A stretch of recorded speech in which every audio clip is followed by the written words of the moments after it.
Greetings. I am R.E. Stone, veteran soldier of the Grand Army of the Republic during the war between the states. As we move from the 19th century into the new 20th century, it has occurred to me that it would be useful to give short talks to younger Americans so that they can learn what the lives of soldiers like mine were like during the late war. They're not going to learn everything from history books, after all. So through the kindness of the owner of the Curated Eccentricities, a nice enough young fellow, I must say, I'm going to deliver a series of talks on a variety of interesting subjects. The first will be about the gum blanket. What is a gum blanket?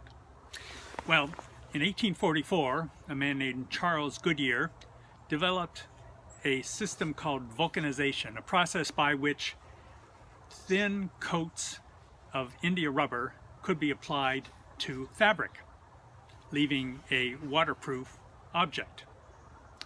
It was very successful. During the war, the United States government procured or manufactured over 1 million gum blankets.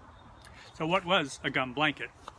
As you can see, it has India rubber on the outside and fabric on the inside to which the India rubber is bonded. Around the edge of this 3.5 foot by 6 foot article, there are grommets. Now, what were these for?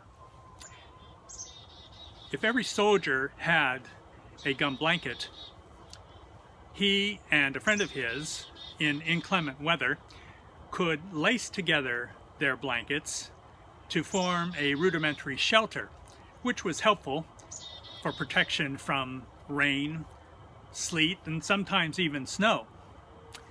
One could also use the rubber blanket when camping, putting the rubber side down on the ground to protect the soldier from wet ground, mud, and so on, and then set the rest of his equipment on top of it.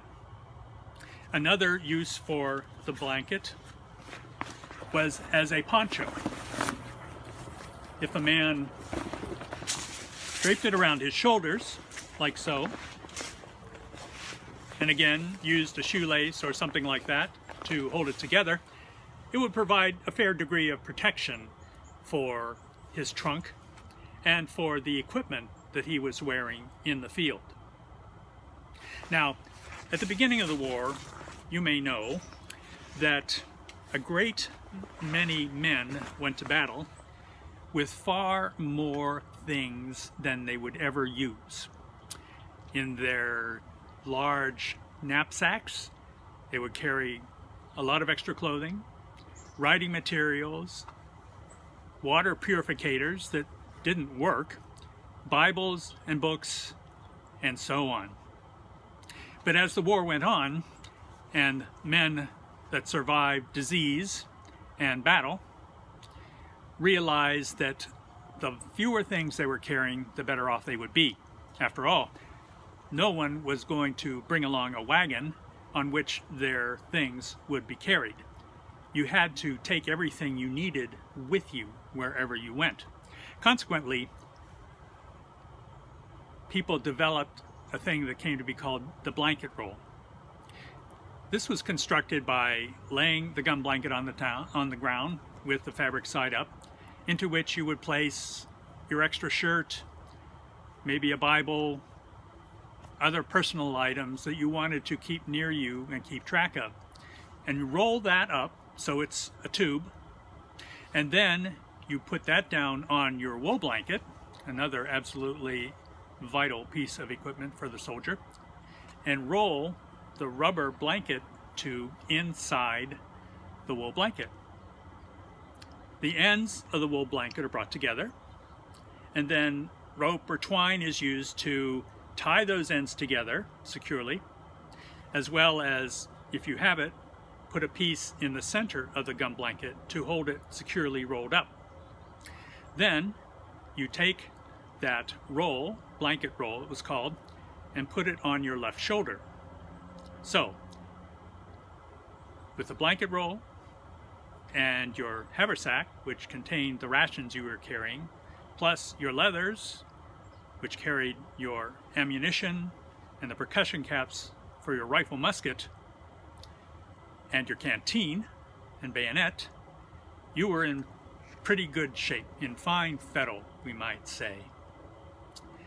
And also, it enabled you to have quick protection if there was rain when you were on the march, because of course the armies didn't stop when they were marching.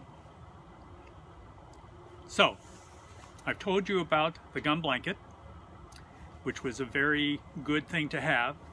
I can't imagine going on campaign without it. And I hope you find it interesting to learn about this piece of historical lore. There will be more thumbnail sketches, and I hope you will enjoy hearing them too. Thank you.